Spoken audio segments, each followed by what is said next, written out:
गुरुर्ब्रह्मा गुरुर्विष्णु गुरुर्देवो महेश्वराय श्री गुरुवे परम ब्रह्म तस्मै श्री गुरुवे नमो नमो। प्रथमे आमी आमार गुरुदेव शांतिकालेर श्री चरणे कोटिते प्रणाम निवेदन करी त्रिपुरा राज्येर आमादेर त्रिपुरा सुंदरी मार श्री चरणे आमार कोटि प्रणाम निवेदन करी। आज के এই অনুষ্ঠানে উপস্থিত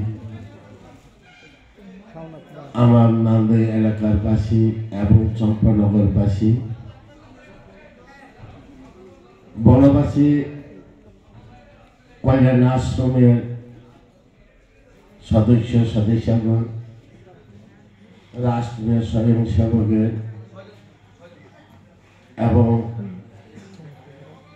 বিএমএস পক্ষ থেকে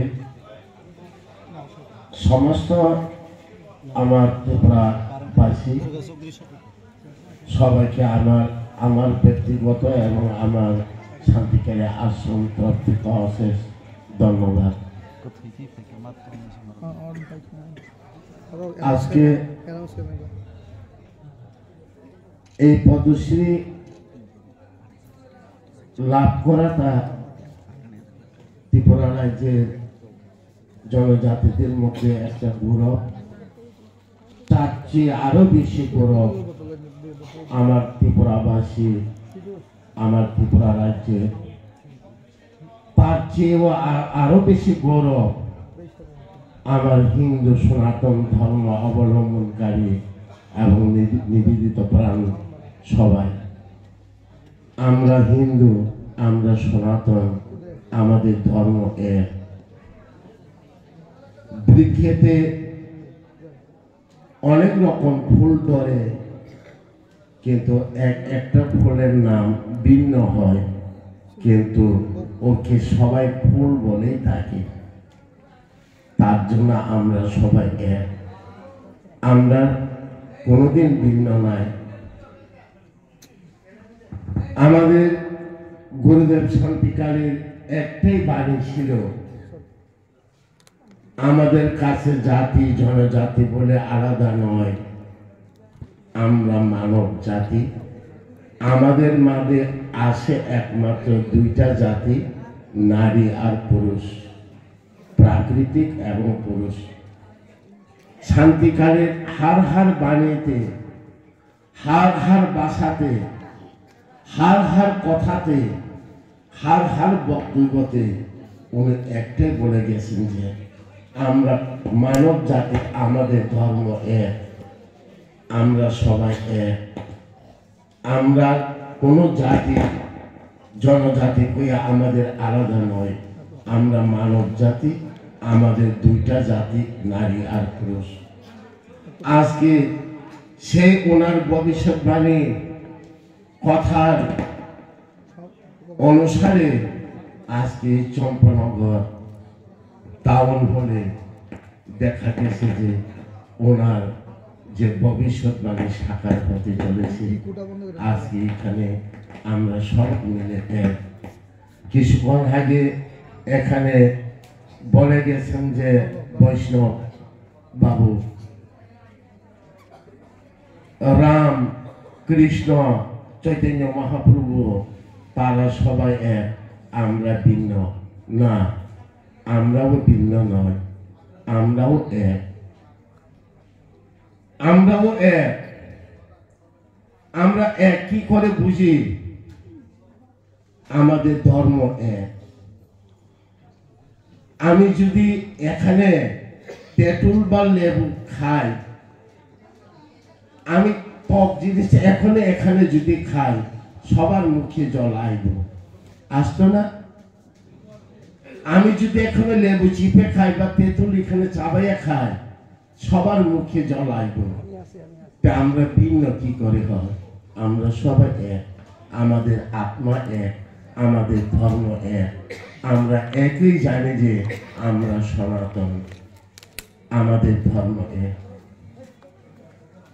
আজকে ত্রিপুরা রাজ্যে আমি পদশ্রী লাভ করে নাই, আমার সনাতন ধর্ম লাভ করছে, আমার ত্রিপুরাবাসী লাভ করছে, আমার হিন্দু সনাতন ধর্ম জয় হোক। তাই আমি আমার গুরুদেব শান্তিকারী এই ধর্মের জন্য নিজের দেহকে বলরাম দিয়ে গেছেন। আর আমিও চাকরি করতাম, চাকরি সেরে আমি এই ধর্মের জন্য আমিও নিবেদিত প্রাণ হয়ে আমার নিজের দেহকে দান করে চলে আসছে। সেই দানের মাহাত্ম্য, সেই দানের যা পাইছি আপনাদের ভালোবাসা, প্রীতি, সম্মান, এটাই আমার পৃথিবীতে সবচেয়ে বড় সম্পদ। এই যে সম্পদ এই পৃথিবীর কোনো কিছু নাই।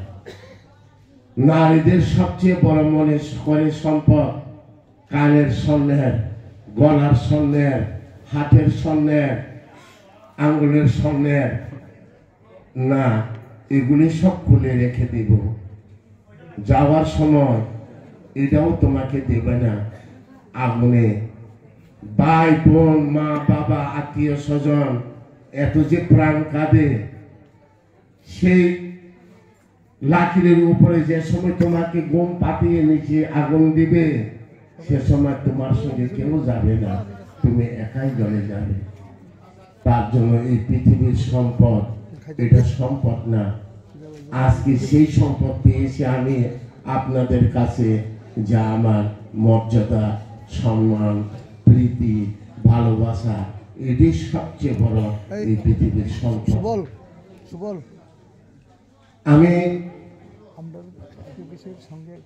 ভারত সরকারের এবং বিশ্ব হিন্দু পরিষদ রাষ্ট্রীয় স্বয়ংসেবকের আহ্বানে অযোধ্যা নগরী গিয়েছিলাম রামলালার মন্দির উদ্বোধনে।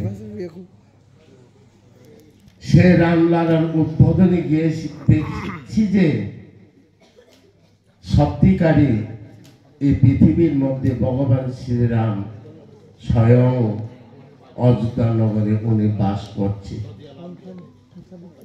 লখনৌ থেকে অযোধ্যা নগর 350 কিলোমিটার।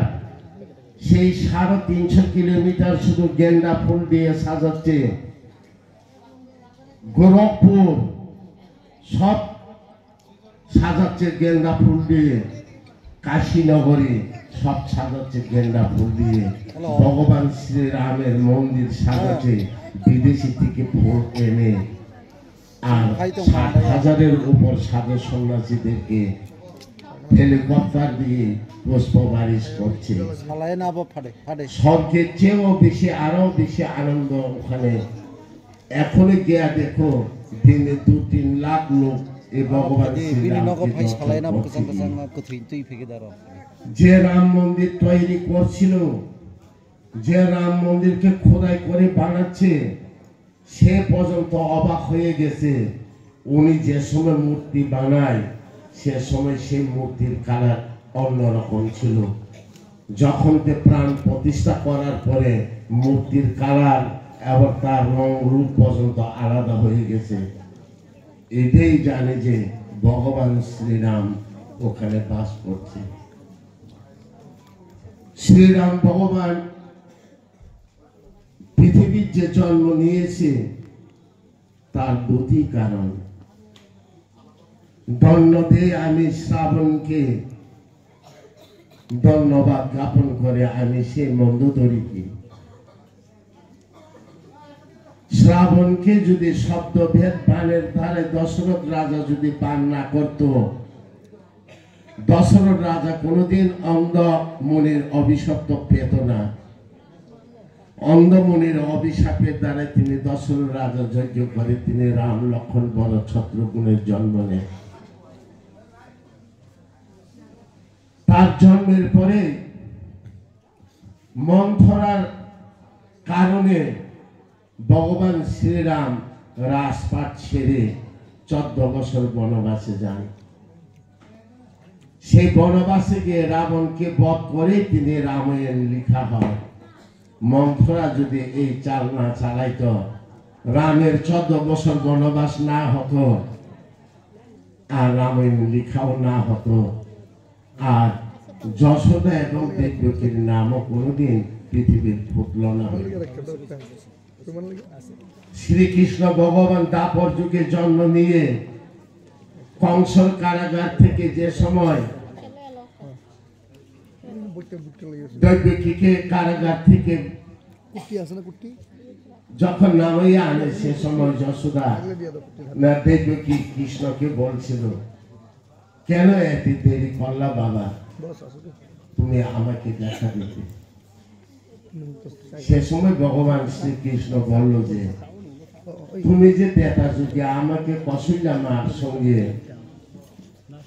14 বছর তুমি আমাকে বলে রেখেছিল, তার জন্য তুমি এই 14 বছর আমার সঙ্গে দেখা পাইতে দেরি হয়ে গেল মা। সে কৌশল্যা মা যশোদা হইল কৈকেয়ী মা দৈবকী জন্ম নিল। রামের অবতারে যখন কৌশল্যা মার সঙ্গে রামকে 14 বছর বনবাস দিয়ে কৈকেয়ীর কারণে এত দেরি করছে বলে তিনি কংসর কারাগার থেকে মুক্তি পাইত, তেও 14 বছর এই কারাগারে থাকতে হলো। ভগবানের এই লীলা কে জানে, এই মহিমা। আর এখানে মধ্যে আজকে এই জায়গা আমাকে তো আপনারা যে সম্মান মর্যাদা দিচ্ছে, কোন জন্মে কোন সময় আমিও আপনাদেরই ছিল, আপনাদেরই এক আংশিক ছিল, আপনারাও আমার কাছে লোকই ছিল। তার জন্য আজকে আমরা এখানে এই মঞ্চতে এসে বসলেন। তার জন্য আমি আমার হিন্দু সনাতন ধর্ম অবলম্বনকারী, আমার হিন্দু সনাতন ধর্মের জন্য নিবেদিত প্রাণ, আমার হিন্দু সনাতন ধর্ম যাতে আরো উচ্চ স্থান অধিকার করে এই ত্রিপুরা রাজ্যতে, আরো যাতে আমার এই সনাতন ধর্ম উজ্জ্বল হয়, এতটুকু আমি ভগবানের কাছে প্রার্থনা করি। আর আপনাদের মধ্যে যদি ভগবানের কৃপা যদি লাভ হয়, একদিন রাম মন্দির গিয়ে দর্শন করো। রাম মন্দিরে অযোধ্যা নগরে এত বান্দর ছিল না।